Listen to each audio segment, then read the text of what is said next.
সৰু ল'ৰা ছোৱালীবোৰে প্ৰায়ে তেওঁলোকৰ মুখত আঙুলি দি থাকে।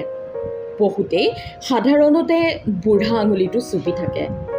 বহু সময়ত নতুন অভিভাৱকে এই অভ্যাসটো সচৰাচৰ বুলিয়েই বিবেচনা কৰি এই ক্ষেত্ৰত মন নিদিয়ে। কিন্তু শিশুৱে বাৰে বাৰে মুখলৈ আঙুলি নিয়াৰ বহু কাৰণ আছে। আজি এই বিষয়ে জানো আহকচোন। 1 নম্বৰ, টোপনি আহিলে। সৰু ল'ৰা ছোৱালীয়ে টোপনি অনুভৱ কৰিলে প্ৰায়ে তেওঁলোকৰ মুখলৈ আঙুলি নিয়ে। যদি আপোনাৰ সন্তানে গাখীৰ খোৱাৰ পিছত মুখলৈ আঙুলি নিছে, তেন্তে ইয়াৰ অৰ্থ হৈছে যে তেওঁলোকৰ টোপনি আহিছে। 2 নম্বৰ, যেতিয়া আতংকিত হয়। অচিনাকি লোকক লগ পোৱাৰ বাবেও শিশুৱে মুখলৈ আঙুলি নিয়ে।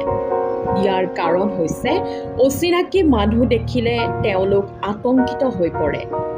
এনে পৰিস্থিতিত শিশুসকলক শান্ত কৰিবলৈ চাৰিওফালৰ বস্তুবোৰ দেখুৱাবলৈ চেষ্টা কৰিব, যিয়ে তেওঁলোকক ভাল অনুভৱ কৰাব পাৰে।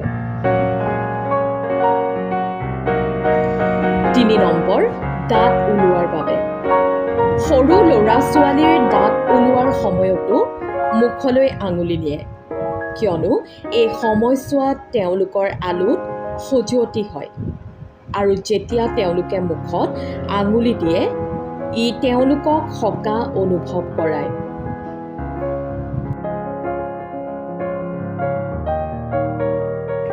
4 নম্বৰ, সুখ প্ৰকাশ কৰিবলৈ। সৰু ল'ৰা ছোৱালীয়ে কথা ক'ব নোৱাৰে, সেয়েহে তেওঁলোকে তেওঁলোকৰ সুখ প্ৰকাশ কৰিবলৈ মুখলৈ আঙুলি নিয়ে। যদি আপোনাৰ সন্তানে হাঁহি মাৰি মুখত আঙুলি ভৰাই থাকে, ইয়াৰ অৰ্থ হৈছে যে তেওঁলোকে খুব সুখী অনুভৱ কৰিছে।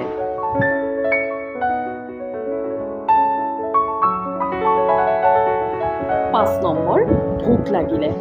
2 মাহৰ পৰা এবছৰলৈকে শিশুৱে ভোক অনুভৱ কৰিলেও মুখলৈ আঙুলি নিয়ে। খেলি থাকোঁতে বা খেলাৰ পিছত যদি আপোনাৰ সন্তানে বাৰে বাৰে মুখলৈ আঙুলি নি আছে, তেন্তে বুজিব যে তেওঁৰ ভোক লাগিছে। এনে পৰিস্থিতিত আপুনি তেওঁক লগে লগে খুৱাবলৈ চেষ্টা কৰিব।